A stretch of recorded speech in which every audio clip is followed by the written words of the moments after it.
You ask Tiger to solve. This deals with linear equations with one unknown. The final result is x equals 10. Let's solve it step by step. Simplify the expression. Find the greatest common factor of the numerator and denominator.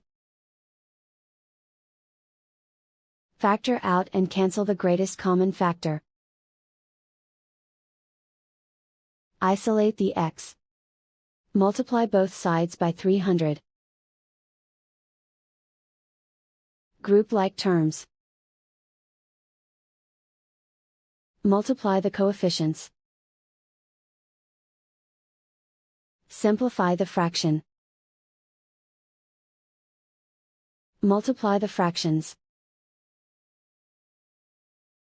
Find the greatest common factor of the numerator and denominator. Factor out and cancel the greatest common factor. And so the final result is x equals 10.